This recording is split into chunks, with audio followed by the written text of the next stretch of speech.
Hi there, my name is Nick Francis. I'm the Chief Technology and Marketing Officer for Brooklyn Vendor Assurance. I'm going to take you through a bit around what a vendor management office is and why we think your company needs one. Vendor Ops, leveling up your vendor management.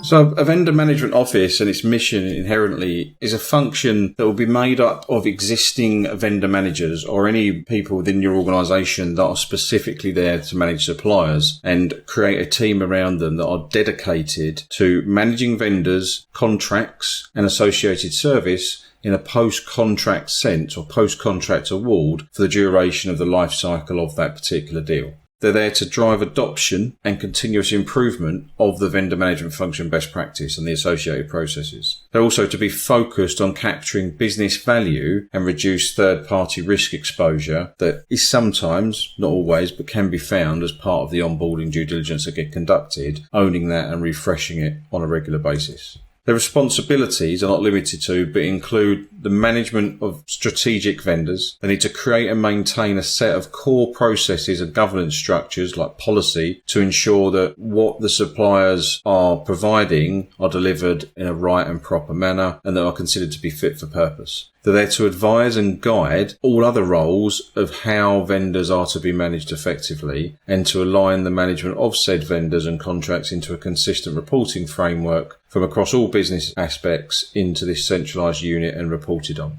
They're there to assure alignment to any regulatory or process or policy best practice that there is, and they take input from various domain experts such as risk, compliance, legal, and factor that into what they do with suppliers on a daily, weekly, monthly basis to show that there's a level of compliance considered. And in that point, to drive up compliance levels to ensure effectiveness of control environment. What that means is to make sure that the controls in place to ensure that suppliers are performing how they need to be against what they've been contracted to do for the business are actually being met.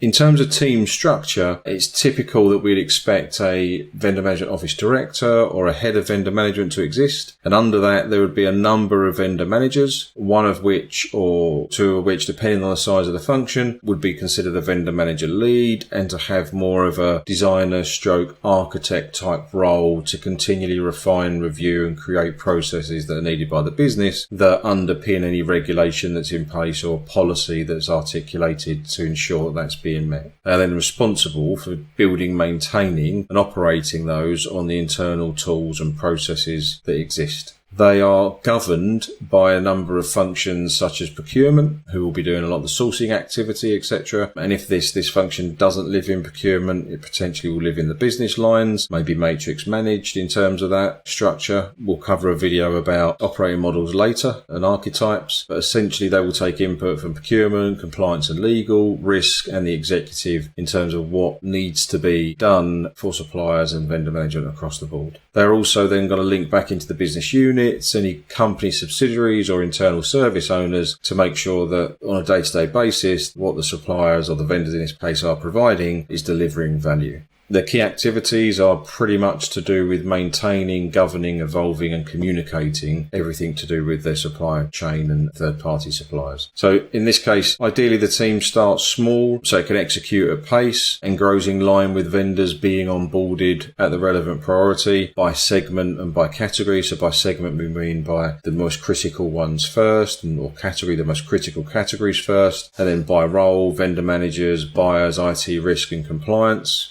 Critical processes being reviewed across the vendor life cycle. What are they? Are they documented? Are they in place? Also, if you look at the YouTube channel, you will see a video we did in the past around process and policy management. And there was a toolkit around that as how you could measure the quality of your processes and policies. And essentially looking to help from the centre out to the business units and the subsidiaries effectively manage suppliers in a consistent way.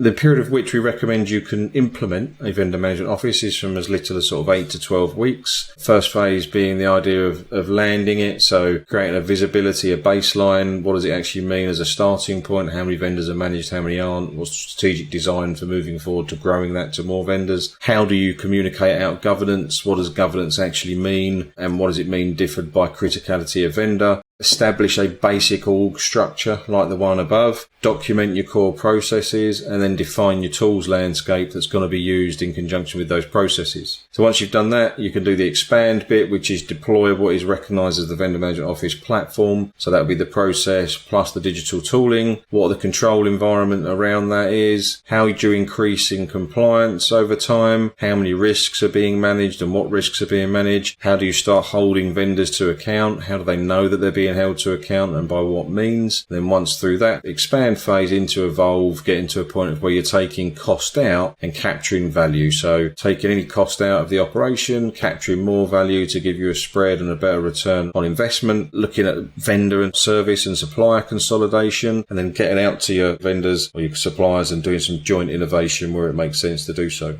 Ideally, the outcomes and the goals from all of this and having a vendor management function is improved performance across your supply chain, reduced cost, adding value in with each supplier through that joint innovation, etc., reducing risk or the chance of anything untoward happening, increasing compliance if you're regulated and some of the regulations that now need to be complied with, especially in the financial services space, shorter time to market, so the more you do this, the more it's documented, the quicker you'll be able to get value out of the system, increasing your collaboration with your suppliers by making sure that there's regular touch points under that standard governance, and also ultimately increasing revenue of the business, because if you're operating quicker and slicker even with your suppliers, you're going to drive your revenues up as well.